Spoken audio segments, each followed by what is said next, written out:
Selamat datang di Cabe Channel. Jangan lupa subscribe dan nyalakan notifikasi agar tidak ketinggalan update konten dari channel ini. Terima kasih. Satria Samudera. Buku 3. Geger di Kota Raja. Bab 6.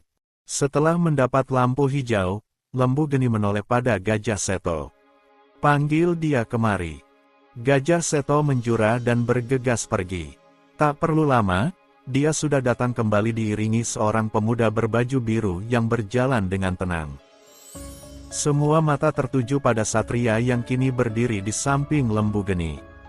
Beberapa orang tampak saling berbisik, entah apa yang mereka perbincangkan. 3 menteri utama menatap Satria lekat-lekat. Beberapa wajah menteri dan perwira militer terlihat dingin dan tak bersahabat. Sedangkan Panembahan Cakra menyaksikan semuanya dengan tatapan datar. Sementara itu, Raden Ajeng Lestari memperhatikan seluruh tindak tanduk Satria dengan jantung berdebar-debar.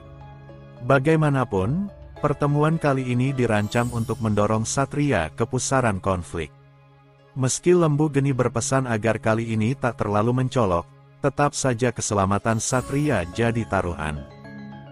Di samping sang gadis, mata Raden Dharma terbelalak saat melihat bahwa orang yang telah menolongnya waktu itu ternyata masih sangat muda. Tiba-tiba ada sesuatu yang terlintas di benak sang putera mahkota muda. "Tuan-tuan yang terhormat, terima kasih sudah memperkenankan saya untuk hadir di sini," ujar Satria seraya sedikit membungkuk. Arya Panggul sang Dirgamenteri mengangkat tangan. "Anak muda, siapa namamu, dan dari mana asalmu?" Satria menjura, "Tuan, saya adalah seorang pemuda dusun yang berasal dari Laut Barat. Nama saya Satria Samudera." Mendengar jawaban Satria, Merak Papat sang Wiramenteri berkata, "Anak muda, Senopati Lembu Geni mengatakan bahwa kau berhasil mengalahkan Wedana Duryono dalam duel 1 lawan 1. Kau juga berhasil menyelesaikan kasus ilmu hitam, dan menyelamatkan banyak nyawa pasukan Lodaya dari sergapan musuh. Jika semua itu benar, pasti latar belakangmu bukan pemuda dusun biasa, kan?" Satria tersenyum. Senopati Lembu Geni terlalu membesar-besarkan. "Saya berhasil mengalahkan Wedana Duryono bukan dalam duel 1 lawan 1, tapi 3 lawan 1. Mempertimbangkan pertarungan yang tak adil seperti ini, bukankah wajar jika pihak yang jumlahnya lebih banyak itu menang?" Mendengar ucapan Satria, Raden Ajeng Lestari mengulum senyum tipis. Dalam hatinya, sang gadis berkata, duelnya memang 3 lawan 1. Tapi si Duryono yang bertiga, dan Satria yang sendirian mengalahkan mereka semua. Pemuda ini terlalu pandai menyusun kata. Meski tidak berdusta, tapi semua kalimatnya berpotensi salah dimengerti. Kedepannya, aku tak boleh menelan bulat-bulat apapun yang ia ucapkan. Ternyata 3 lawan 1.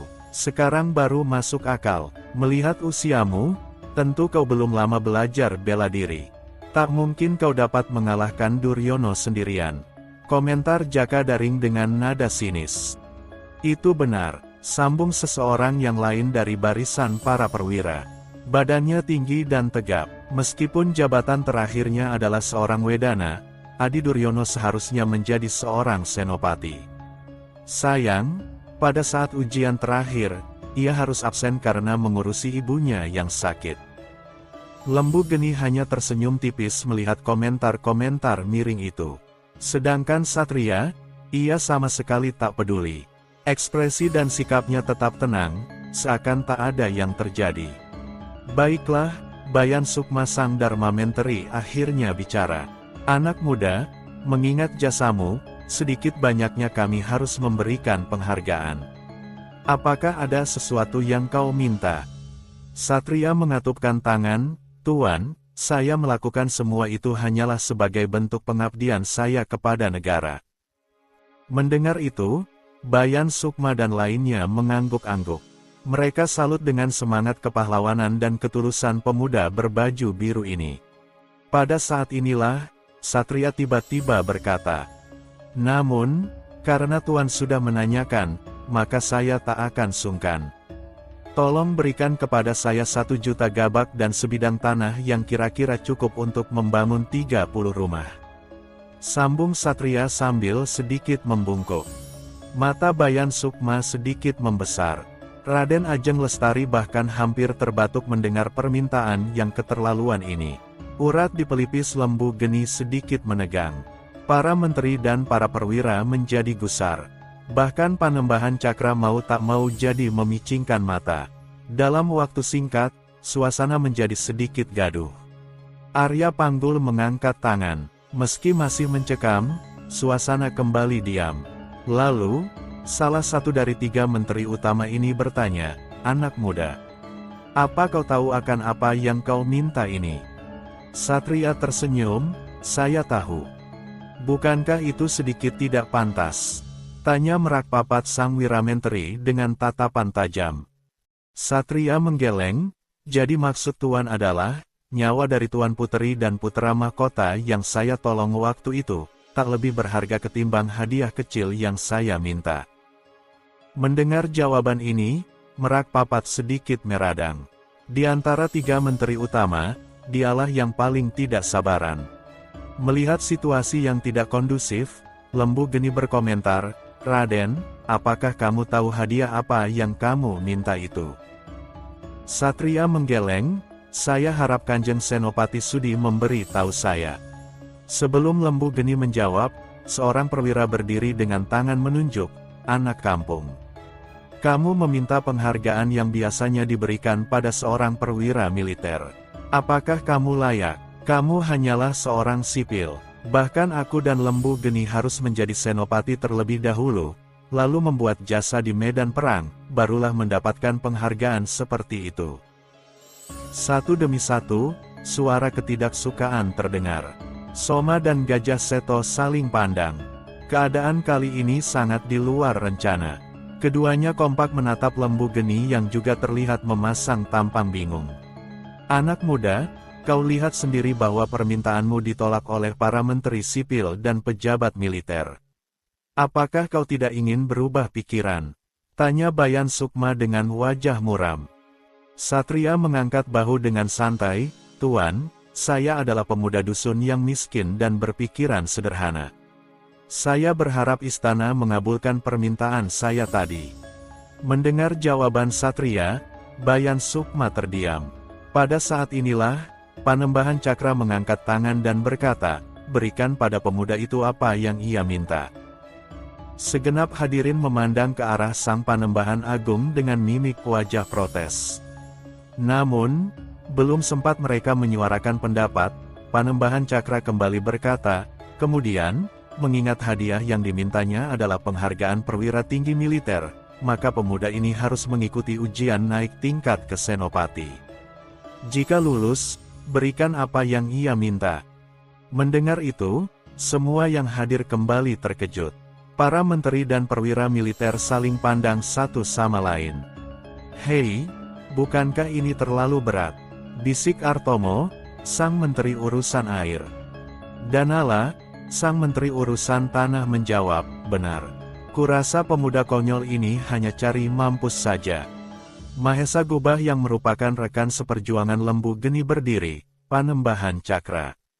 Ujian tingkat senopati saya rasa terlalu berat untuk anak ini. Mengapa tidak ujian tingkat penewu atau wedana saja?"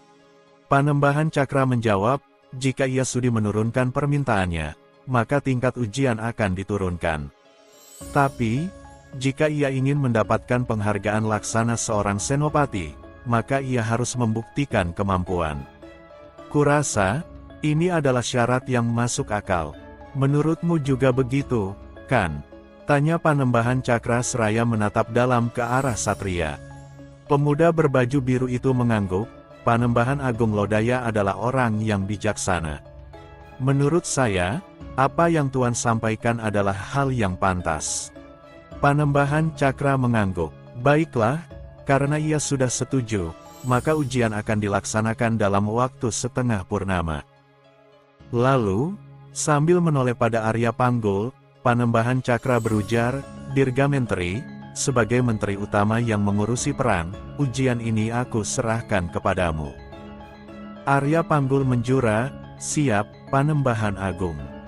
Panembahan Cakra kemudian menoleh pada Raden Dharma, putra mahkota, bagaimana dengan keputusanmu? Raden Dharma yang terlihat agak mengantuk itu menjawab sambil melambaikan sebelah tangan, semuanya ikut aturan Paman Cakra. Aku setuju saja. Panembahan Cakra mengangguk, karena putra mahkota sudah memutuskan, maka pertemuan kali ini dibubarkan. Setelah sedikit melakukan formalitas, semua orang meninggalkan balairung istana, dengan kesimpulan masing-masing. Sang Raja Siang telah berada di ubun-ubun langit. Pada saat ini, sebuah kereta kuda melaju dengan kencang, meninggalkan jalanan ibu kota. Tak kusangka akhirnya malah begini, ujar seorang pria berbaju militer yang duduk di sebelah kanan. Wajahnya dihiasi kumis tipis, dan di lengannya terdapat sebuah bekas luka yang cukup panjang. Senyumannya menunjukkan ekspresi kejam. Orang berseragam yang duduk di sebelahnya menjawab, benar, tapi dengan begini, segalanya harusnya akan menjadi lebih mudah, kan? Seharusnya begitu, tapi, kita tak boleh membuat kesalahan sedikitpun. Pemuda keparat itu sangat tangguh. Ingat, banyak kawan-kawan kita yang terbunuh olehnya di kediaman si Zapier tempo hari. Sambung pria dengan bekas luka di lengan tadi. Kau benar, mana mungkin aku melupakannya. Waktu itu, kita harus bersusah payah untuk dapat lolos. Tapi kali ini kita sepertinya tak usah terlalu khawatir.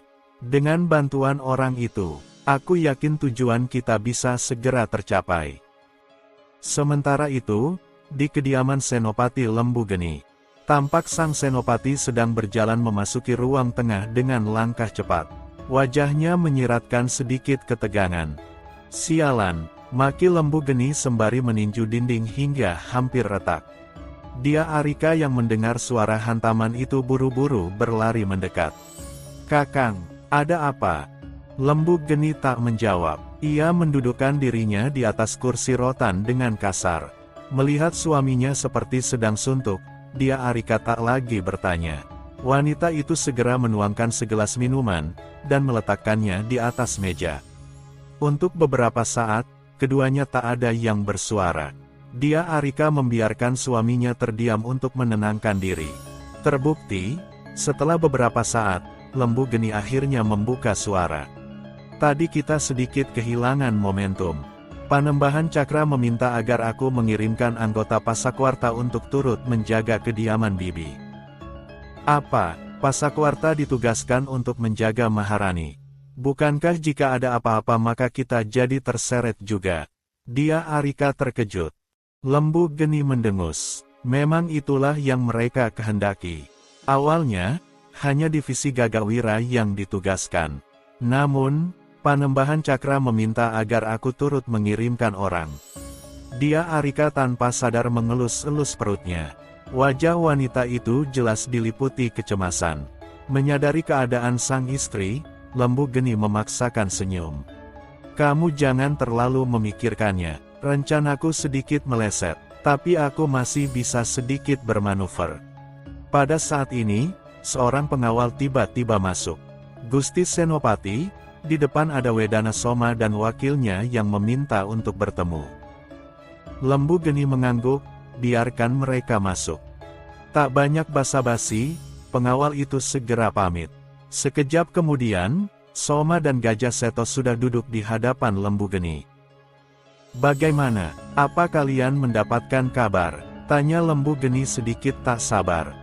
Soma mengangguk. Sudah, Gusti. Menurut orang kepercayaan saya, ada beberapa orang dari pihak militer yang terlibat dalam pemberontakan Duryono dan usaha pembunuhan Maharani. Bagus. Dengan begini, kita bisa meringkus para pengkhianat itu. Sahut Lembu Geni antusias. Kita harus bergerak sebelum mereka menyadarinya. Soma memasang wajah murung, sepertinya, tidak akan semudah itu Gusti. Orang-orang saya hanya bisa mengendus 2 orang. Posisi kedua orang ini juga saya rasa hanya lapisan kulit luar saja. Kita butuh sesuatu yang lain. Lembu Geni menghela napas. Ia sedikit memijit keningnya. Kau benar, untuk menangkap ikan besar, kita juga harus menyiapkan umpan yang besar. Sementara itu, pada saat Lembu Geni tengah berdiskusi dengan Soma dan Gajah Seto, Satria terlihat sedang duduk di sebuah ruangan yang cukup lebar. Di kanan dan kiri terdapat rak-rak yang terbuat dari kayu. Di sana tersusun rapi buku-buku yang jumlahnya sangat banyak. Di depan Satria, ada sebuah meja tanpa kursi. Entah kenapa, Satria tergerak untuk berdiri dan melihat-lihat buku yang ada di rak. Koleksi istana memang luar biasa. Kita bisa menemukan pengetahuan apapun di sini. Gumamnya seraya mengangguk dan mengambil sebuah pena bambu. Sekejap kemudian, Satria melemparkan pena itu hingga menancap ke sudut rak di sebelah kanan. Sang pemuda kembali duduk dan mendesah pelan, sayang sekali, di tempat yang sebagus ini, kenapa bisa ada lalat yang masuk? Satria kembali duduk dan menuangkan teh untuk dirinya sendiri. Setelah menunggu sekitar sepembakaran setengah dupa, Satria mendengar ada langkah kaki yang mendekat. Raden, mohon maaf sudah membuatmu menunggu di kamar yang membosankan ini. Satria menoleh dan melihat ada seorang gadis muda yang masuk dengan tergesa-gesa, dan duduk di hadapannya. Ia mengenakan seragam militer dengan pedang yang tersarung di pinggang. Meski penampilannya mengesankan ketangguhan, wajahnya yang tanpa riasan tetap terlihat cantik. Nona jangan terlalu sungkan, saya sebetulnya termasuk orang yang lebih senang menyendiri, dan menikmati suasana sunyi. Perkenalkan, nama saya Dia Arimbi. Saya adalah wakil kepala pengawal Putra Mahkota. Alis Satria sedikit terangkat, apakah Nona Arimbi masih punya hubungan dengan istri Gusti Senopati? Dia Arimbi sedikit tersenyum, bisa dibilang, beliau masih tergolong bibiku. Satria mengangguk-angguk mendengarnya. Setelah itu, ia bertanya, kalau boleh tahu, ada urusan apa Nona Arimbi memanggilku? Dia Arimbi sedikit merendahkan suara, saya membawa pesan dari Putra Mahkota. Apakah Raden bisa ikut saya untuk menemuinya di Aula Timur? Mata Satria sedikit menyipit, Raden Dharma ingin menemuiku. Mengapa repot-repot harus ke Aula Timur? Dia Arimbi menghela napas, sebagai seorang perwira militer, saya seharusnya tak boleh mengatakan ini. Tapi, saya yakin Raden Satria sudah paham dengan kondisi saat ini, kan? Satria mengangguk, aku mengerti. Pertanyaanku tadi hanyalah basa-basi. Aku sebetulnya sudah menduga bahwa hal ini akan terjadi. Hanya saja, tak kusangka akan secepat ini. Dia Arimbi tersenyum, saya sudah mendengar bahwa Raden adalah orang yang cerdas. Saya tak heran jika Raden sudah memahami situasinya. Satria mengibaskan tangan, Nona Arimbi terlalu memuji. Semua ini berkat guruku. Beliau terbiasa mendidikku untuk memperhatikan hal-hal kecil. Daripada itu, apakah Nona Arimbi ada pesan lain untukku?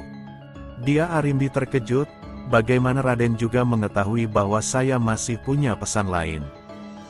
Satria tertawa kecil, menurut dugaanku, pasti Lestari yang mengirimmu untuk menemuiku. Tentunya, ada detail lain yang harus aku ketahui sebelum pengujian militer, kan? Dia Arimbi menggelengkan kepala, pantas kalau Kakang Soma menyebut Raden sebagai orang yang berbahaya. Analisa Raden sangat akurat. Usai berkata, Dia Arimbi menyerahkan segulungan kertas kecil yang ia selipkan di dalam pelindung lengannya. Satria menerima gulungan itu dan segera memasukkannya ke balik baju. Karena sudah selesai, aku pamit dulu. Melihat Satria sudah berdiri, Dia Arimbi ikut bangun dan menangkupkan tangan. Raden, terima kasih atas kesediaanmu untuk menjadi sekutu kami. Memiliki karakter seperti Raden sangat besar pengaruhnya bagi kami semua. Satria tersenyum tipis, aku tidak sedang menjadi sekutu siapapun. Aku hanya melakukan apa yang menurutku benar. Saat ini, aku rela menghunuskan pedang untuk membela kalian. Tapi, jika kalian melakukan kesalahan yang sama seperti orang-orang itu, aku tak akan sungkan meski harus menebas leher kalian semua. Dia Arimbi menukas, Raden sangat berprinsip. Ini sikap yang layak untuk seorang kesatria. Satria melambaikan tangan dan berlalu dengan santai. Setelah bayangan satria menghilang, dari balik bayangan yang gelap, muncul dua sosok yang berpakaian hitam dan beropeng kulit pucat. Keduanya segera berdiri di belakang Dia Arimbi. Wakil kepala, apakah pemuda itu memang layak untuk dipercaya? Tanya seseorang yang berdiri di sebelah kanan. Rambutnya panjang, namun dari suaranya, jelas kalau dia adalah seorang lelaki. Dia Arimbi menoleh dan balik bertanya, "Pasak Jarang, jika kau harus duel melawan Wedana Soma dan Gajah Seto, siapa yang akan jadi pemenang?" Pria bertopeng pucat yang dipanggil Pasak Jarang menjawab, "Aku bisa mengatasi Gajah Seto di bawah 30 jurus. Tapi Raden Soma adalah orang yang berbakat. Jika hanya ilmu bela diri dan senjata, kami akan seimbang. Jika mengandalkan ajian, maka Raden Soma masih satu tingkat di atasku. Namun, jika duel itu menggabungkan antara bakat, teknik, ajian, senjata rahasia dan strategi perang, maka aku masih satu tingkat di atasnya." Dia Arimbi menepuk pundak Pasak Jarang sambil berkata, "Kuakui, dalam banyak hal lain, kau lebih unggul dariku. Tapi untuk urusan senjata rahasia, aku masih satu tingkat di atasmu. Sejak kapan kalian berdua mengawasi Raden Satria?" Pasak Jarang menjawab, "Seperti yang diperintahkan oleh Raden Ajeng Lestari, aku dan Pasak Bungsu sudah berada di sini sebelum pemuda itu masuk. Apa kau melihat ada yang aneh selama pertemuan kami tadi?" Tanya Dia Arimbi lagi. Pasak Jarang dan Pasak Bungsu sama-sama menggeleng. Dia Arimbi menunjuk ke arah pena bambu yang menancap di sudut rak. "Pasak Bungsu, maukah kamu melihat apa yang tertancap di sana?" Pasak Bungsu mengangguk dan segera memeriksa. Begitu melihat apa yang ada di depannya, mata Pasak Bungsu membesar. "Ini, bagaimana bisa?" Pasak Jarang segera mendekat untuk turut melihat. Setelah menyaksikan dengan mata melepaskan kepalanya sendiri, Pasak Jarang mau tak mau tertawa dan bertanya, "Dia Arimbi, kapan kau jarum beracun itu?" Dia Arimbi menjawab, "Aku sudah memasang jebakan itu sejak awal. Aku gunakan ini untuk mencegah masuknya penyusup. Pemicunya adalah pena bambu Putera Mahkota. Jika ada yang mengangkatnya, maka jarum beracun yang kusiapkan akan melesat dan melumpuhkan si penyusup. Tapi, jebakan ini tak ada pengaruhnya bagi Raden Satria. Padahal kalian berdua mengawasinya sejak awal. Tapi kalian tak menyadari jebakan ini, kan?" Pasak Jarang tertawa lebar. "Bagus, bagus. Dengan levelnya yang setinggi itu, aku tak perlu menahan diri, kan?" Bersambung.